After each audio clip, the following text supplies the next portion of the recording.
Chasin The Racin, powered by Colchester Kawasaki. Part of the Global Moto Group, we supply new Aprilia, Moto Guzzi, Vespa, Royal Enfield, Kawasaki, Sim, Mutt and Benelli motorcycles. 3, 2, 1, and welcome back to Chasin The Racin. Our co-host for the evening is the, do I dare say, a delicious Josh Corner. How we doing, son? I'm very well, thank you. You're looking very factory there. Very, very factory. Well, we are at Silverstone. It is the first round. Big fan. Everyone like you who gets to play with motorbikes all day, I have to fix them. There we go. Well, the only person who's more factory than you right now is team owner Faye Ho. How we're doing, and thank you so much for coming on the show. Oh, no, thank you for having me. Oh, there we go. Who's got a Ring doorbell? Oh, me. So, security is paramount. Absolutely love it. There you are. I better turn it off, otherwise... Oh, no, I'm all about the gossip here. What have you been ordering? Is that Amazon? Is that takeaway? Probably my son, actually, turning up. Oh, fantastic.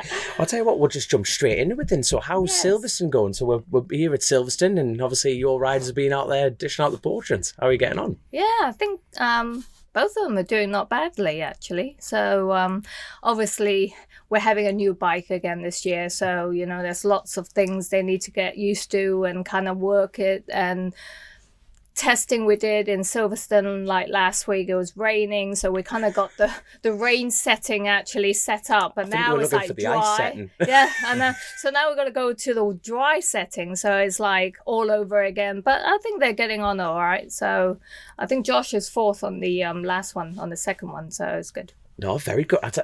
So how close do you keep your ear to the ground then? So, you know, when they're coming in, new bike, are they happy with the new bike? Are they not? Are they? I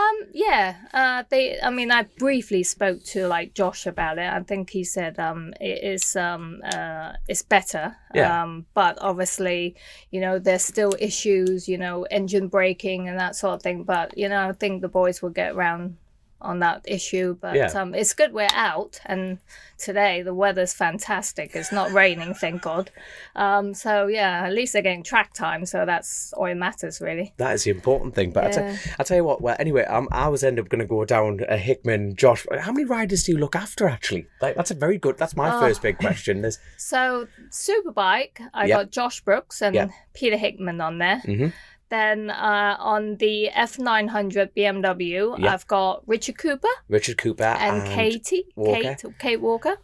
And then the girls in the 600 class, I've got Scarlett, Jamie, Denise and Holly in that class. Your Christmas card list must be an absolute nightmare, to be fair. Like, you know, I do. By the end of the season, I tend to get them little presents. So I'm like, have to make sure I got enough for all of them. But now, to be fair, like Christmas shopping for a bike race must be a piece of piss. Let's be honest. You know what I mean? There's some tyres.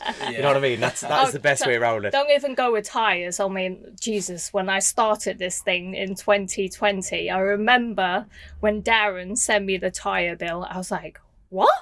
I said, the amount of pair of shoes I can get with that. But it was like, oh my God. I was like, really? Is this going to be like that much? And then when you look in the truck and you go, well, where are they? Oh, they're in that bin over there. Yeah, exactly.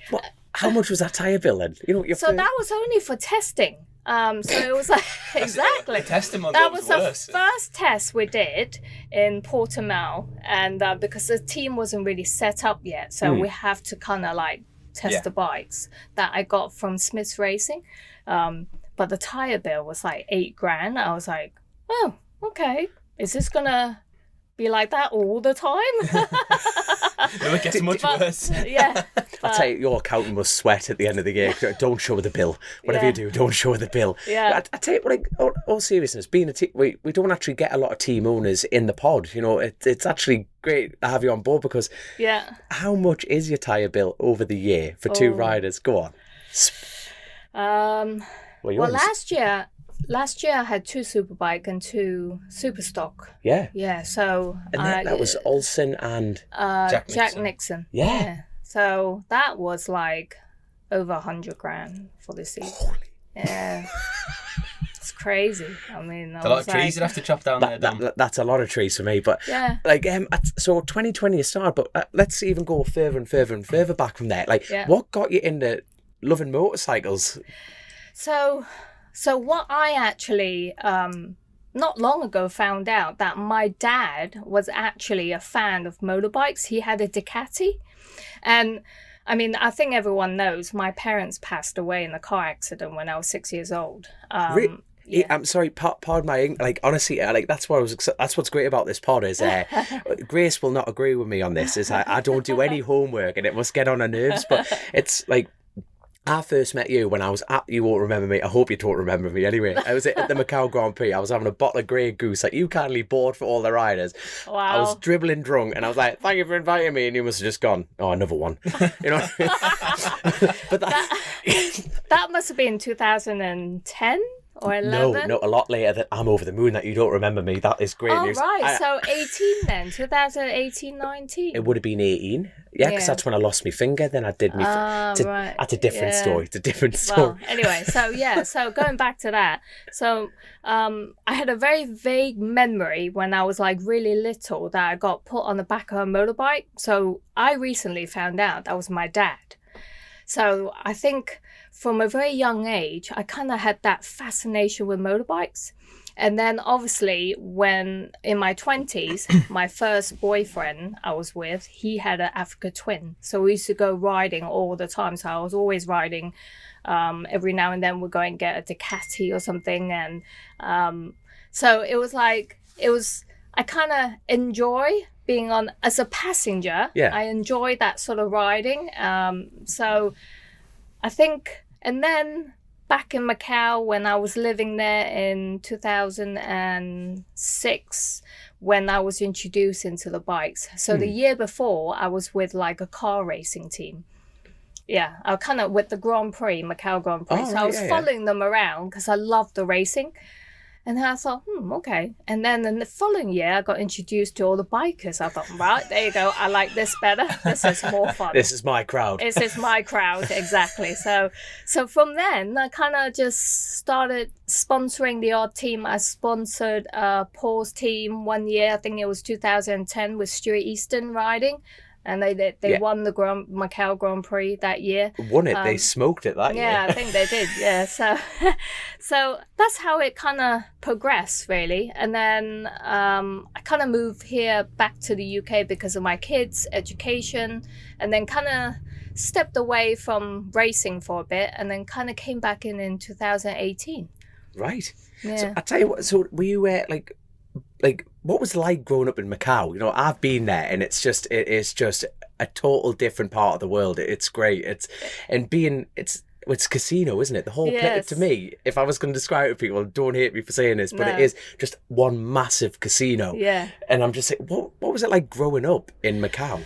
Well, I'm sure everyone's kind of got a perception of me being in a very, very prestigious family, which my grandfather was the casino king in Macau.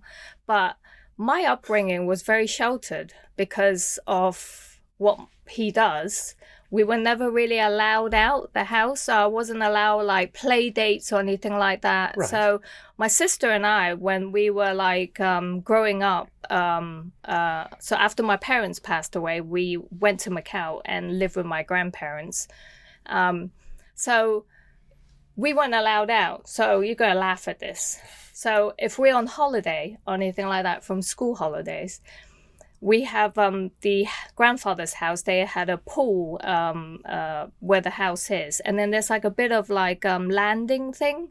And then there's a road that you can, basically it's like a main road that goes down into town, into the old Macau town. Oh, aye. So my sister and I used to be so bored because we weren't allowed friends. We'll get our little table out with a little chair and we'll sit there and basically write down every single car registration that goes past that road.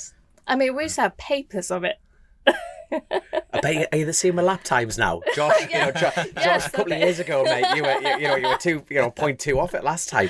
But pardon my ignorance on this, but was it like you couldn't go out and you couldn't have friends? Was this because like kidnapping risk, or what was all that about? A bit like that, yeah. Right. Obviously, because like for our safety and obviously my grandfather was working all the time. He wasn't really in Macau in the house a lot. So I was really kind of brought up by servants, really. Right. But then I kind of came here for school when I was 14 years old. And it was an eye opener because I had so many years of people looking after me. Then I went to boarding school and I had to look after myself. And I just been thrown in the deep end. But it made me a better person. Yeah. What? Macau to England? Whereabouts in England? Oh, it's in Surrey. Sorry.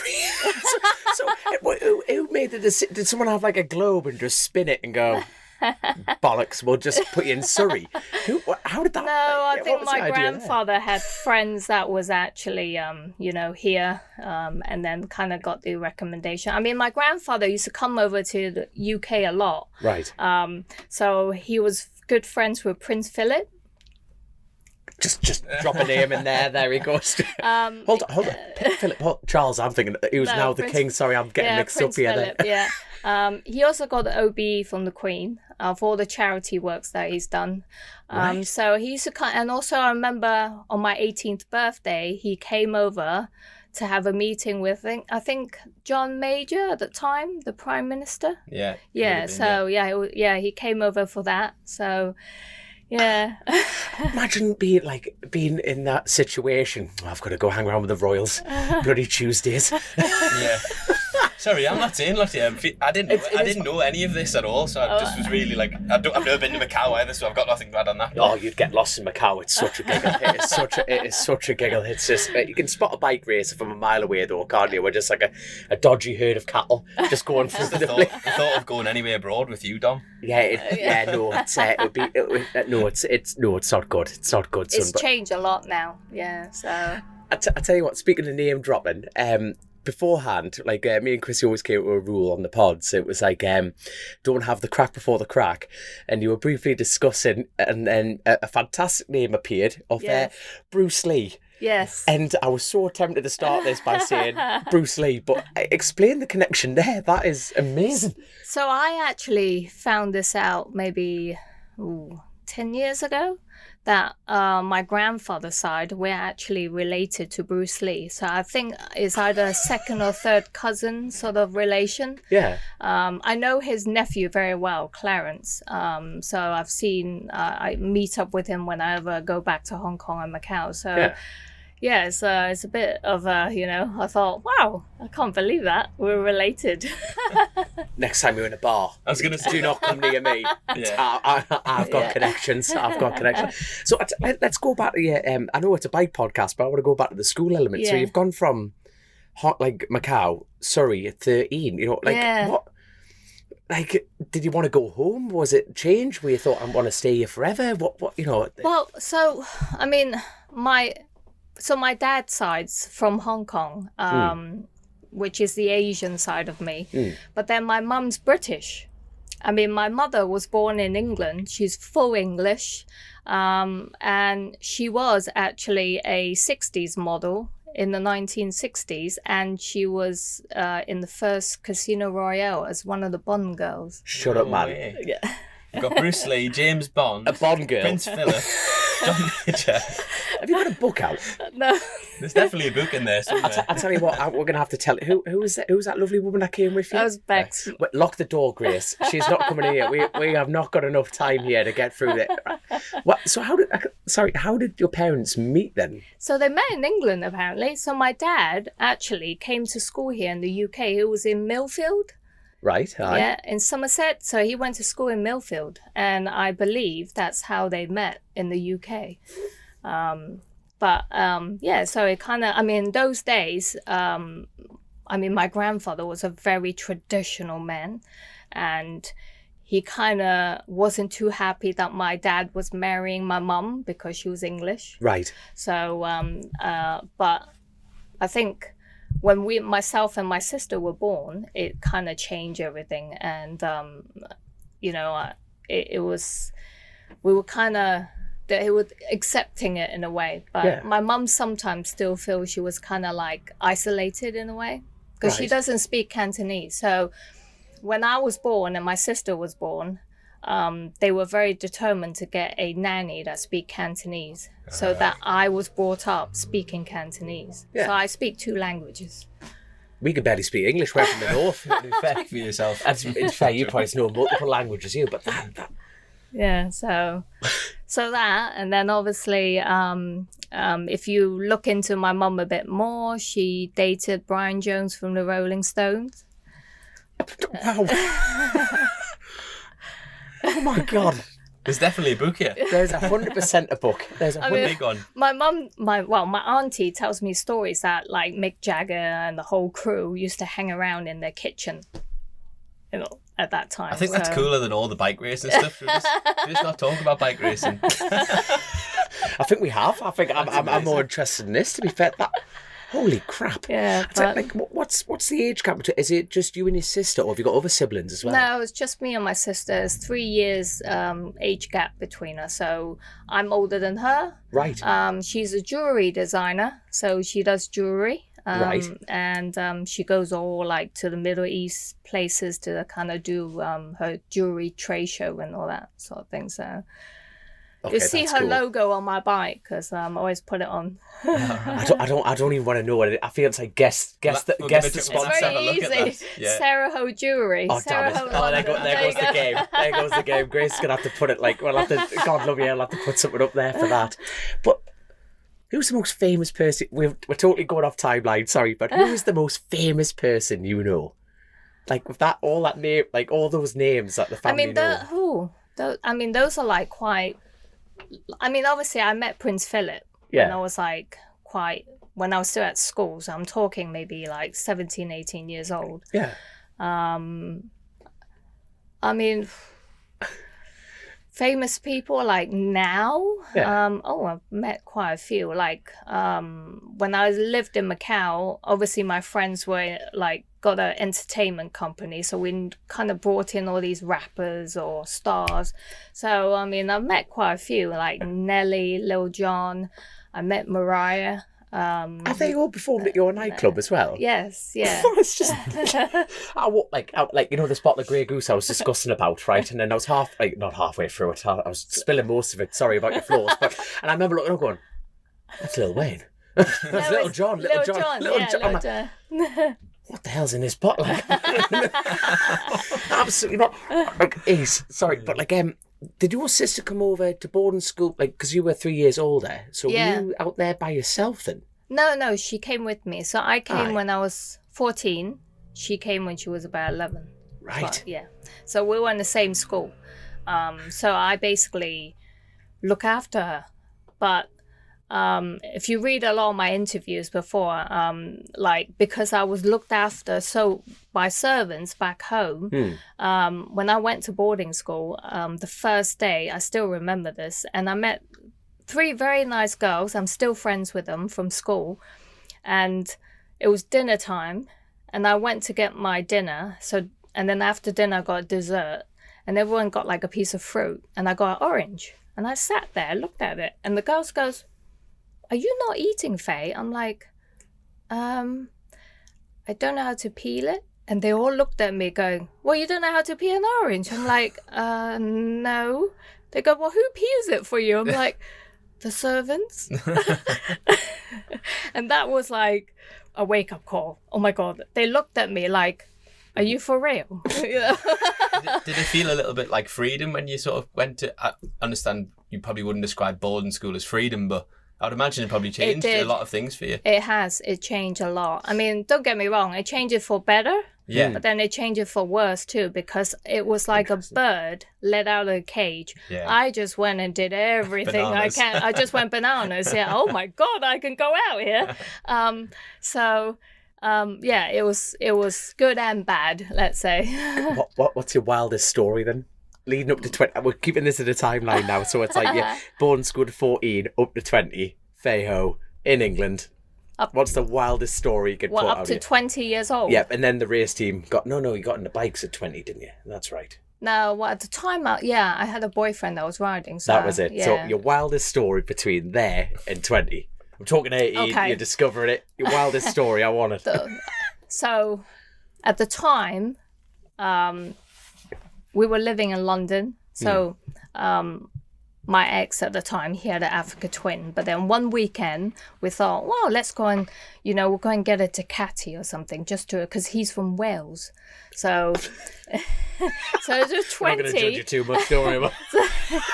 So at 20 years old, obviously, you're still kind of in that party phase. Yeah. So we went out one weekend, one night. I can't remember what night. It was Friday or Saturday or something. And it was like a full night partying. Then the next day, was supposed to ride to see his parents in Wales. And I was on the back of the bike. I can tell you, I don't remember half of the trip.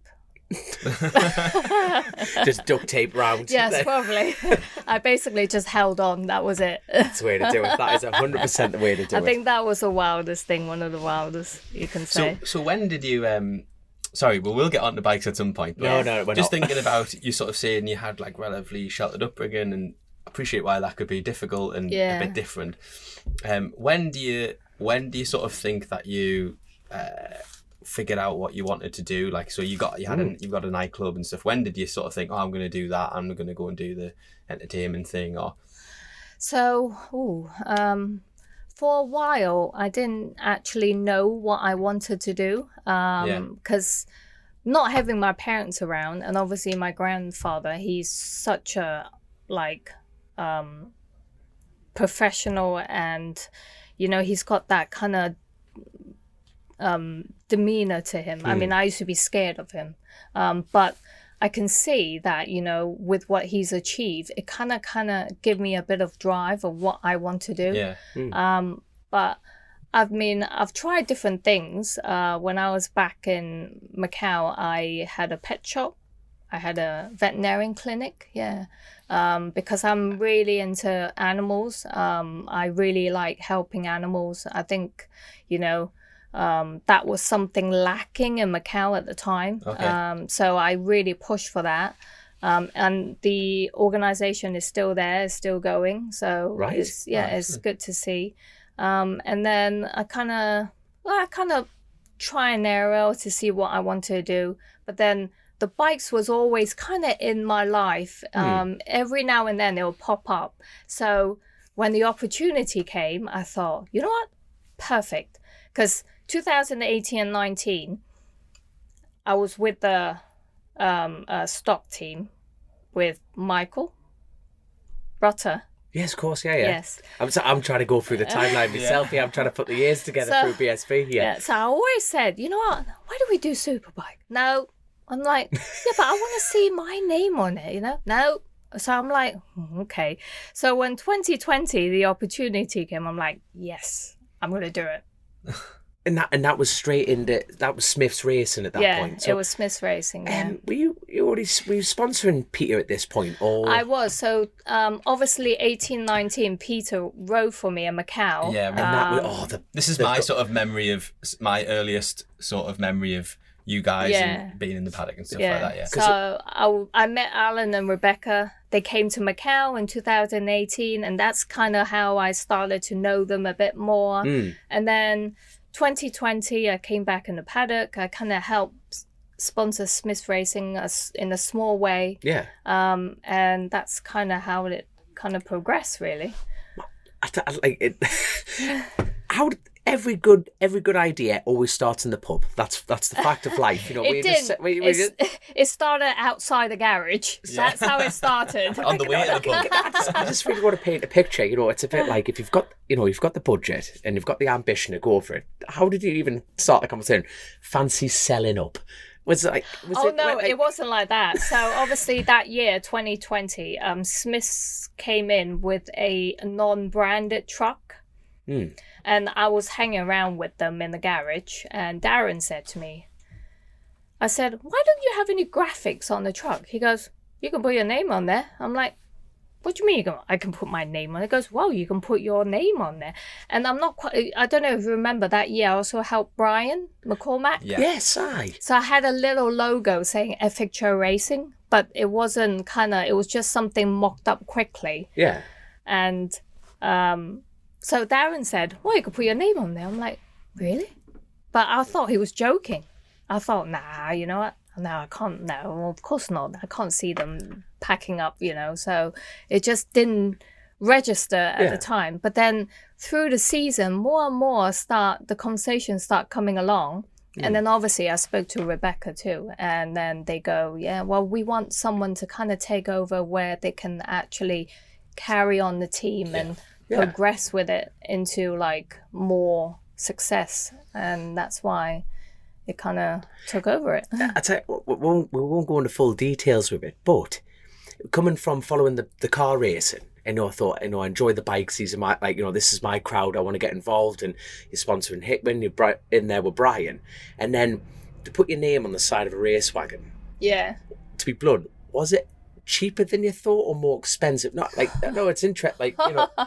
Well, I've been sponsoring teams, through 2006 on until 18 and 19. Never a title sponsor, maybe a secondary sponsor. But Jesus Christ, I can tell you, it's like way lot more than what I kind of expected. Yeah. But when I actually agreed on setting up my own team, because I'm a female in a way, I knew I had to come in with a bit of a present in 2021. Because I don't want people to think that, she's just coming in, she's just doing it for fun. Yeah. And I'm like, well, no, I'm not here doing it for fun. I'm here to win. So I made sure that everything was branded properly. Yeah. The logo was done differently. We picked the colors, something that no one's really have in the paddock. So we thought we'll go with that. And Daz has done a great job doing all the design work and everything. And, it's just something that I want to come in and basically went, here, I'm here, that sort of present. And I think I accomplished it. Without a doubt. Yeah. How much in terms of, so this side of racing, like really, really, really interests me. So like you say there, you came in 2021 with the intent for it to be like a real thing, not like you say, you didn't want people to think I'm just doing this for fun. I'm just chucking a couple of bikes out there, sort of thing. I think that was pretty evident from the start. It looked like a real business, and it was 100%, it was proper. Yeah. And that's obviously grown. You've stuck on more riders and stuff over the last couple of years. And I've seen some great videos behind the scenes in your workshops and stuff like that. Looks great. How involved are you from a so I appreciate Daz and the guys from a technical perspective, but how involved in terms of actually running the team from a business perspective? Are you sort of front and centre, heading up that? Or? Oh, yes, yeah. So first year... That was a very, yes. No one's allowed in there. Next question. First year, before the season started, I was up in a workshop and I'll tell the boys, right, you need to test me on the bike. I need to know exactly which part is what. What's the chassis? Oh, wow. What's the swing arm? What's the forks? All that sort of thing. I say, you need to test me. So they did. Every time I go up there, they'd be like, what's that? I'll be like, oh, there's a forks? Yeah. Okay. So I want to make sure that I come into the paddock, to the championship, knowing what I'm talking about. Yeah. And I feel like through these 2 past years, I've learned so much about the bikes, how it's put together, tire choices of the riders, engine braking, all that sort of thing. I'm starting to understand it a bit more. And when you're starting to understand things, you enjoy it a bit more, and you feel like you're more involved with it. But otherwise, I'm very hands-on. I like to kind of know what's going on. Yeah. But I have to say I have a great team. Everyone works really well together. And I'm just really glad that I have a really good bunch of people to make this happen. I tell you, I've got it now that you've openly... Bloody F900's blaring in the background there now. No, but now that you've said in your own words that you're getting more established within yourself, you're thinking, I know a lot more and I can see the changes and what changes I want to make. But because Smith's Racing started with the BMW element, but you are the factory BMW team. Yeah, we are the factory team, this year. Have you ever thought about changing flavour, changing brand? Well, that's the name, Grace. Changing flavour. Well, like last year, I did speak to a few manufacturers. Right. And because I thought, well, let me let me just have another, let me see what other choices are there and kind of just have a bit of an open mind to see what options are there. So I spoke to different manufacturers, and a lot of them would love to have me on board. Yeah. But for me, the reason why I stuck with BMW is because I felt like there's unfinished business for me. It's easy to say, oh, that manufacturer doesn't work. I'm just going to go and switch to a manufacturer that's in the top end of the championship. It's easy to do that, but then you kind of haven't finished with this one. So I feel like saying, well, no, I want to stick with BM and I want to make sure that I get that bike on the top end of the championship. So that's why I'm with BMW. It's always a good question, because at the end, what I find interesting is people always go about the privateer element, and unfortunately you were a privateer. Now that you're factory backed, but leading up to that point, you're a sole team owner. You were a privateer up to that point, and it gives you that choice to go down any route on that. It's true. Just with the Ducati connection, I'm thinking, well, hold on, there was a Ducati love there. Would you not? But I mean, I have to say, I'm really honoured that BM asked me to do that, to be their factory team this year, and being so new in the paddock, it's really, I'm really happy to kind of be the factory team, and this season I'm sure the boys will be on it, so we'll just get some results going. And what? Go for it, Josh. Go for it. Without sort of saying too much, what's your work and relationship like with the world team, with SMR in the World Championship? Is there a link there or not, or is it separate entirely? Or we try to have a bit of a dialogue. I think Darren is the man you need to ask about that. But he's outside with his ears to the door listening to this. We'll get him in. This. But yes, so far, we are communicating, so that's a good sign. Yeah. I think because people assume that being the factory. Oh, hang on, how do I rephrase this? I think people assume being the factory effort in BSB is like a ticket to like, the factory just give you all these parts. It's actually not really like that. No. It still requires a huge amount of effort, doesn't it? And I suppose that's the dynamic of the championship that we're in, and this is a good thing for it. But also then people from the outside kind of look and think, it's like a golden ticket sort of thing, but it's not that straightforward, is it? No, it's not that straightforward. I mean, a lot of the parts, I still have to basically buy it. So, and also because it's a new bike, it's just taking a bit longer to get everything kind of like, come through. But we've done quite well, actually. So I'm pretty happy. They look great. I love the new style Fair, and looks like a MotoGP bike. It does, everyone says that, I've got 100% of a confession on this, right? When I first saw that new BMW in flesh, I thought that is the most stunning thing. And then sometimes you get a bad angle on a camera. You know what I mean? And it looks a bit fat, doesn't it? Yeah, it does look a bit... I don't understand the wings, right? Aye, but it's like, because of the scoop element. You look at it and go, that doesn't look the same what I saw. And then that's my opinion, you know what I mean? But and then you look at it up close and go, that is a work of art. Yeah. And it's just the odd little... Yeah. I think now... You're probably gonna get this episode deleted, but like the testing colours, you're like very, very, very plain, and very minimal. I thought that doesn't look better, until you put the graphics on, it transformed it again. It does, totally transformed it again. Yeah. I tell you, I've got another. Well, that's what the point of a podcast is. You ask millions of questions. Now, was BSB always an ambition for you? Because you started off watching the Macau Grand Prix, which is a road event. Yes, it is. So I grew up in Macau, so Macau Grand Prix was like at my doorstep. So I used to go when I was little. And obviously, grandfather's company was the title sponsor for many years, SJM. So we title sponsor the whole thing. So I used to go down there and watch the races when I was little. My grandfather's sister has a house on the track. So we used to go up there and we used to lean over the barrier and watch the race. It's up by the it's up by the university. I mean, don't quote me on all the corners. I'm not very good at it, but it's near the university. That was a curveball. That one wasn't it? There you go. Lisboa, just shout Lisboa. It doesn't matter what question it is. No, it's up on the mountain. Right. It's up on the mountain. So that's why there's a university is around there. like that would be the best bit, because when you go up like a San Francisco hill, it's just like, the thing is, when like everything on telly, it looks flat, you know, but when you go to Macau, it's like you come down Lisboa, turn right, and I kid you not, it just goes. Yeah. It just goes like that. I'm just laughing at the thought of you trying to explain this lap after that bottle of Grey Goose. Should get him to do that next.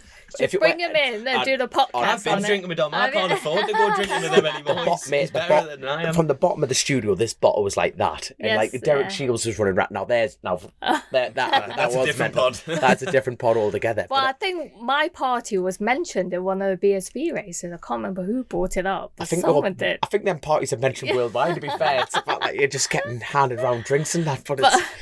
I mean, you came to 2018 and 19. So I started the parties like 2009, 10, 11, when I used to live there. And you'll find this quite funny. So I think it was 2011. So obviously, besides the bike racing in Macau Grand Prix, you got the cars too, Formula 3. So it was in my auntie's casino, the MGM. And there's a bar called the Lions Bar. And it's basically right in the middle of the casino floor. And I always corner the front for all the bikers where the band is. So they corner all the front area for only the bikers allowed in. The car drivers have to stand in the back. Class. so I can't remember, I think it must be like yeah, so it was a Saturday night. And some car driver, I don't even know who he is, but came up to me and goes, "You're Faye, aren't you?" I'm like, "Yes." He goes, "Do you like Formula 3? Oh, no, he goes, "My name is so-and-so. I drive Formula 3. Do you like Formula 3? And I looked at him going, "Nah, I like the bikes." Good on you. Good on you. So, like, growing up watching the Macau, and then you've been over here, then the TT, and then obviously the British element. Yeah. But with Hickman, you won the Macau, and obviously, you know, Michael won a lot of a lot of Macau Grand Prix and stuff. So, was that like a trigger system for you to go, "Well, I've won that now"? Like, what was next? Was it always? Well, like between 2006 to 2011, I thought Macau Grand Prix was the only track in the world. I didn't know there was other races until I came here to the UK, and obviously 18. When I start coming to BSB with Michael, I start understanding, oh my God, there's so many tracks. And then there's the road racing, the Northwest and the TT, and I was like fascinated with it. So I guess that's where the bug started, and go, well, you know what, this is fun. And people are so nice. It's unbelievable how nice people are here. So I think you just kind of, you know, I just want to be part of it. What's better than BSB or roads? Oh. And we're not editing this out. This is fact. I've got another one to lead on. I know, this is good. Go on. You know what that one's going to be. You can't laugh through this one, Faye. You're going to have to answer. I know. Which one's better? Right, it's a tough one, this one. I could say road racing is more exciting in a way. It's more thrilling. And because it's so close to Macau Grand Prix, I can relate to it. Yes. BSB is more kind of different, like circuit racing. So you kind of get the experience of going to different circuits and more kind of, you know, how do I put it, is shorter racing. In a way, you know, you kind of do the track, certain amount of laps, but then the TT is basically a 36 miles in like 4 laps, which takes forever. Yeah. So it is a totally different spectacle, isn't it? And I think that you've never been to watch, have you? Don't get onto that now. No. But the thing, because obviously we've been there all the time, and it's like, but like, like Hickman's going around just sub 17. You know, like 17. I'm doing 17 minutes summit, and you think my dear mother's got to hold her breath for 17 minutes. You think she could be a cracking scuba diver. You know what I mean? That's totally different than what sub 50-second lap round here. Like boom boom. Yeah. I'm a massive fan of road racing. Never been to the TT because well, just when you're racing yourself and stuff, you need 2 weeks off. Like, so trying to get there, you need that time, don't you? So I've never been able to get over, but would like to try and go this year. Yeah, you should. Yeah. And but I guess but people say this all the time, don't they? You get some people who are very roads biased, some people who are very short circuit biased, but I think now more than ever there's such a mix. So there's some like your guys, top level short circuit racers back doing the roads, and that used to be the case with like Foggy and Hizzy back in the day, and I think that's great to see. And I think it's clearer that it's two very different things now. That divide's a little bit different, isn't it? Yeah. No, I would agree with that. But, so I'd say we're sitting. Hang on before we go. World Superbikes or BSB.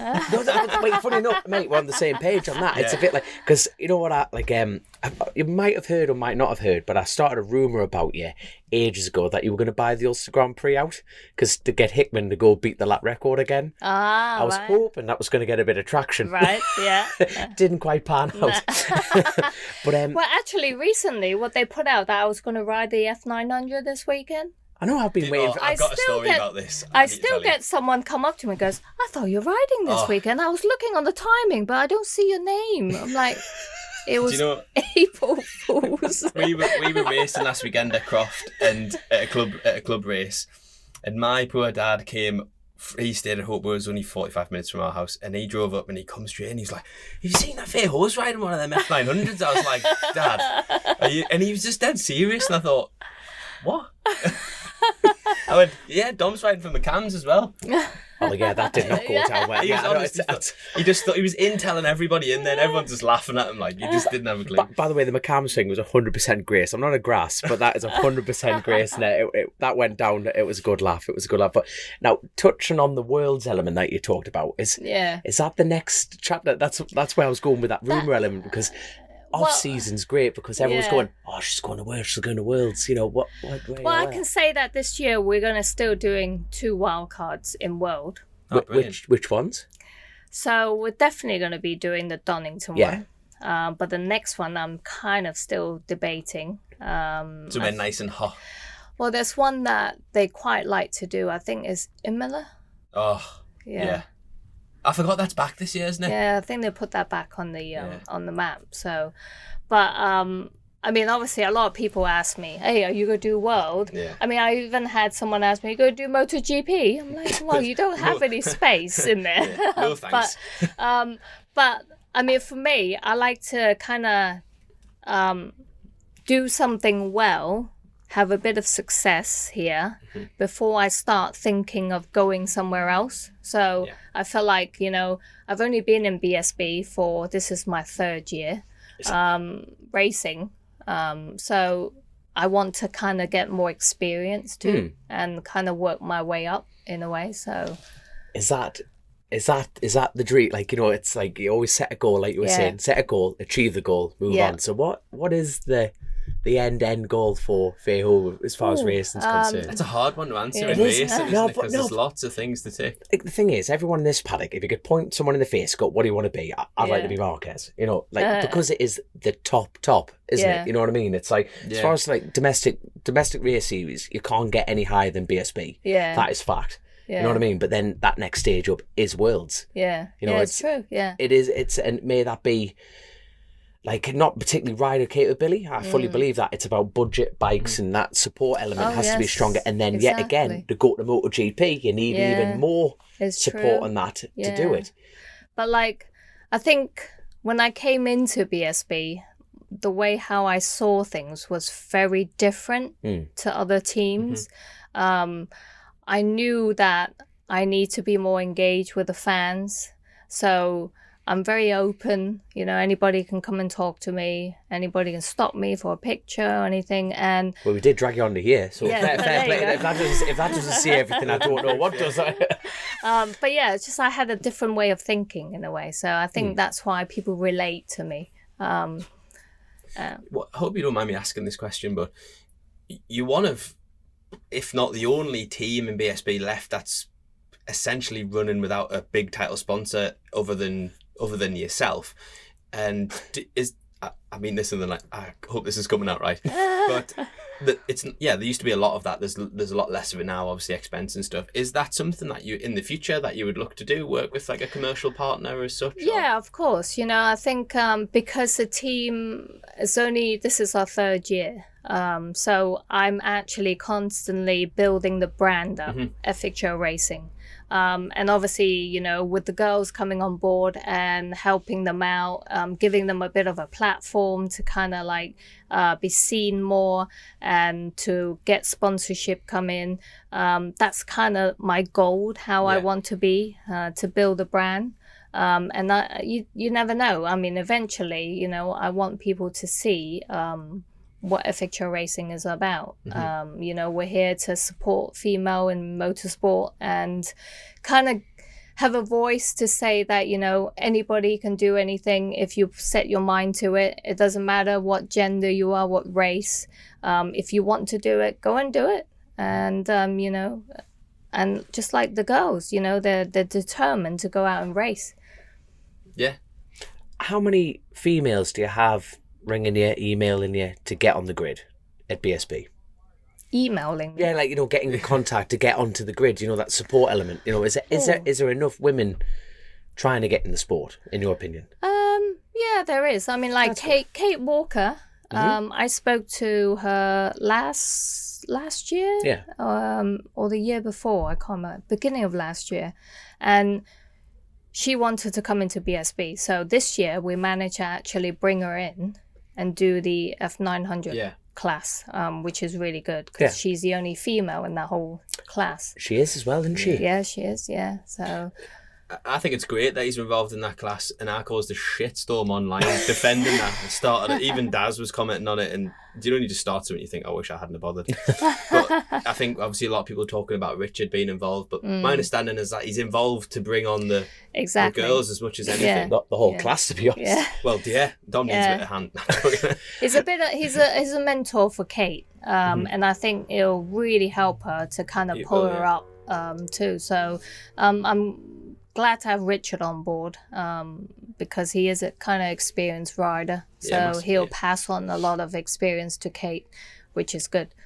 Yeah. Like as far as people, like getting more female in on the grids, that's spread out through the grids. Is that a very open thing for you to like get in contact? People listen to this going, well, let's give fit. Oh, steady on that setup. Nearly spilling it all over the place. But is that like an open? Like, listen to this. Oh no, I would have knocked it over if it was a pint. No, but like people listen to this. Is that essentially an open invitation to get in touch with you and try and work something out? Oh, or? I have girls trying getting in touch with me. Even Brilliant. Like girls in in those little very young girls in those young classes. Yeah, the mini bike classes. The mini bike race. Yeah, exactly. So I think, before I brought the girls on, I knew they were riding, but they weren't kind of like, no one kind of paid attention. No. So I think since I kind of brought them under the FXO banner, people started to pay attention to them, which is exactly what I wanted to do. Yeah. So I'm glad. I mean, 2021, I started off with 3 girls. Then they went to 4. And then now this year went up to 5. So, it's slowly building. I don't want to jump in there and say, oh, I'm helping 20 or 30 girls. That's what I'm thinking, that all like that female grid would be a very difficult. It will be. So I want to slowly kind of bring them on and kind of basically put a lot of effort into each one of them and kind of guide them along and give them that kind of like support they need. Yeah. There's more than just, I think people forget this, don't they? I think you summed it up really well there. Your program does give them a profile and something to sort of to stand on, but they've then got to go and do the work. And I guess when you're looking at people to be part of that, you're obviously looking at more than, I'm assuming, just the riding. Yeah. I suppose how to talk to people and exactly. press and all of that stuff is a huge part of it that we don't really talk about. Yeah, a lot, it's true. Yeah. So when you do talk to people, do you look at things like that, the person, as opposed to just their riding capability and stuff? Well, I think a lot of the time, for me, being a team owner or a team, team boss, Do you prefer that title, boss? Yeah. Just everyone comes in the morning, boss. You know, like damn right. They do. Yeah. Good. I'm hoping they do. Lead from the front. Lead from the front. Yeah. Neil. But I'm not one of those like just go in and go, hey, why are you not riding properly? What's wrong with you? No, I don't do that. So I want to try and understand where the problem is and trying to kind of talk into it to see where the issue is and try and correct it and try and give them the support and if they need a bit of help. Like, for example, I think last year Scarlett had a bit of a wobble and she just needed someone to give her a hug and just kind of give her that encouragement to go back out and race.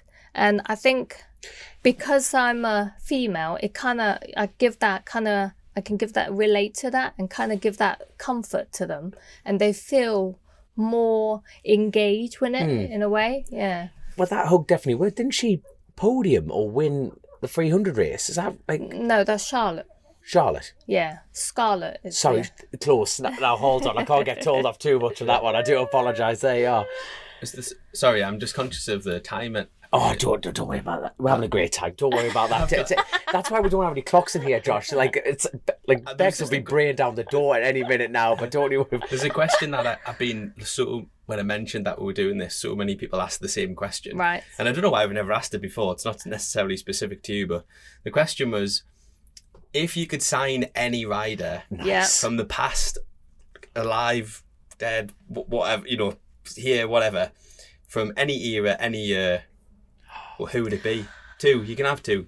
Oh, I can have 2. From any paddock, like any discipline, like. Oh, I like this. That's a good question. I've tried to think about this. Who did you nick that off? My boss. There we are. Wow.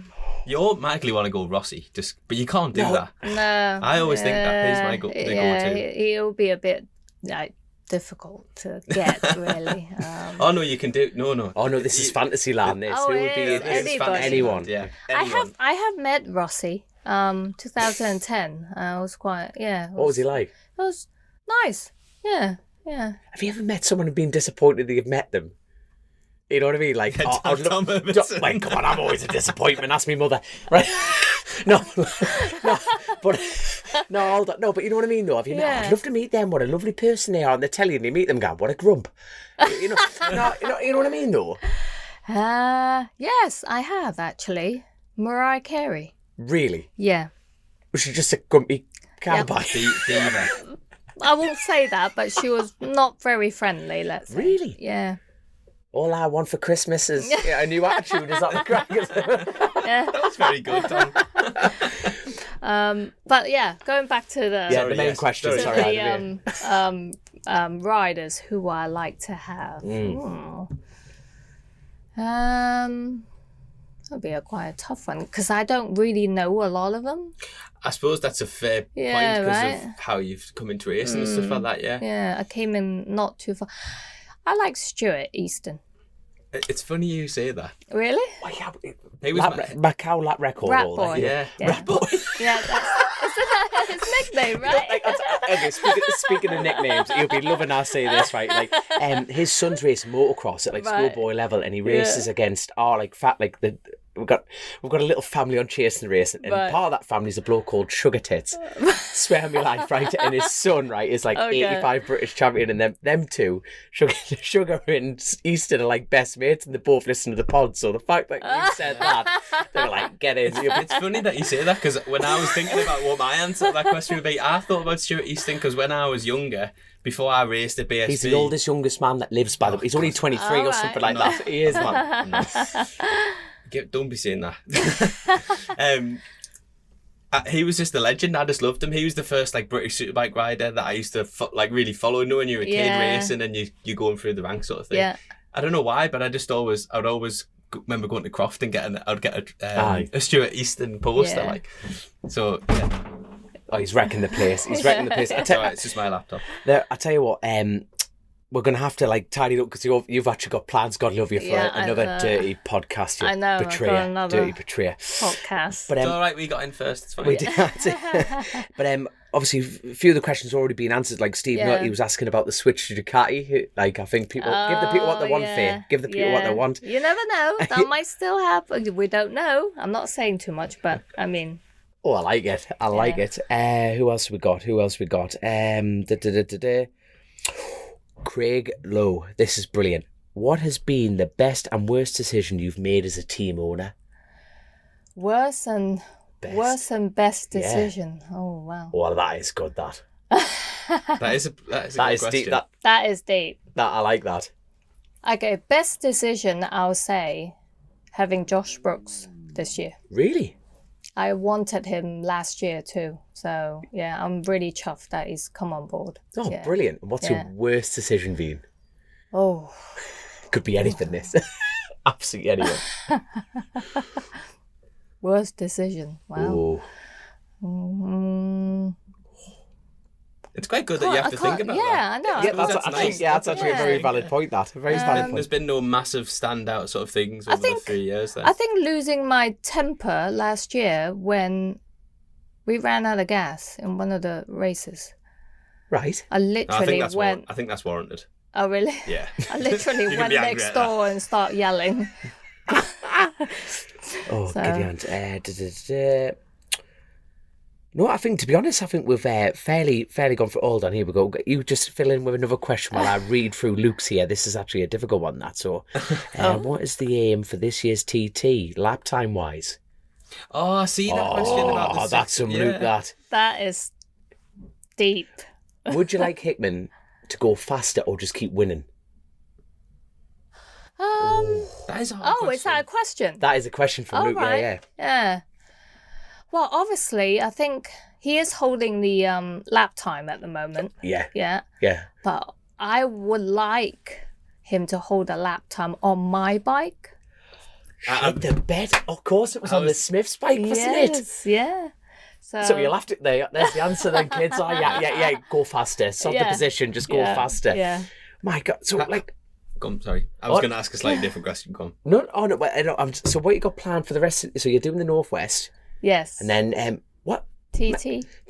And is Macau. Wait, what is actually out with Macau? Because last year, people weren't there because it was the lockdown situation, wasn't it? So, no one was ready to go back there and sit in a hotel for 7 days. So we just said, no, we're not going to do it. But I think this year we will, because I was home in February and I'm actually going home again next week. So it's open, Macau. So no quarantine situation at all. Oh, right. So that's it's all open now. So I'm sure we'll go back there. Would you like to get a bit more involved with the bike side at Macau, or is that nothing really an interest for you? In what way? Like the organisation, make it maybe a 2-race event. Would you like to make a few more changes potentially? Or? I mean, I think this year going back with my own team, it will make a bit of a noise. So maybe from there, they might actually, I can't say I have influence in how they actually organize their race, decisions. But I do know people that work in Macau Grand Prix, so we just have to see how it kind of plans out. But I think I'm just really happy that I'm going back this year with my team. That'll be the first time you've done that then. Yeah, because I've been doing sponsorship, of different teams for so many years. To actually go back there with my team, I think it's going to be mega. Has Josh done Macau? He's done the Northwest. No. He's done TT. Does he want to? But I don't think he does. but I have somebody on in my radar, and it will be quite interesting for Macau this year. She has mentioned Easton 3 times already, so I'm hoping it. Easton, if you're watching this, I'll give Stuart a call. I'll give you Sugar's number. You can ring him. He'll get him. I'm going to have a quid on that John McGuinness. Oh, so God. you put your quid in. Put your name No, he's Honda. He's Honda. That was a rubbish guess. That wasn't it? Who could it be? Anyway, you're not going to tell us anyway. No, I'm not going to say. No, I'm not going to say. There we go. I'm trying to think. I'm looking at Grace in the side eye here. Is there anything else? Housekeeping. Yeah. Oh no, housekeeping. We've got the housekeeping element, but I'll quickly go through the lessons on that. we could sit here for another. There's so many more questions that we want to go through, but on that. But we are fully aware that you're going to leave us and go to a not as good podcast. But I like this one. I'll come back anytime. There you are, Grace. That is 100% Grace. After Macau, hopefully, and then we can chat about that. Before Macau, you can give us the name drop. After the road, or after Northwest TT or something. Yeah. Sorted. You just want to go to the nightclub, That's what you're trying to get at there. Oh no, I can't do nightclubs anymore. Class. But obviously, thank you so much. But as far as housekeeping, we've got to do. I tell you what. Actually, from a Bennett's point of view, we've done that pitch perch. So me and Grace have been down there. That's actually mint. And the only way you can actually do that is having a Bennett's policy. Right. So you go over, flash a badge, like you flash your policy. Yeah. Then you'll get free coffees, get to hang around with everyone, like hang around with the trophies. You're actually on pit wall. You get to walk everywhere. And all right. And cool.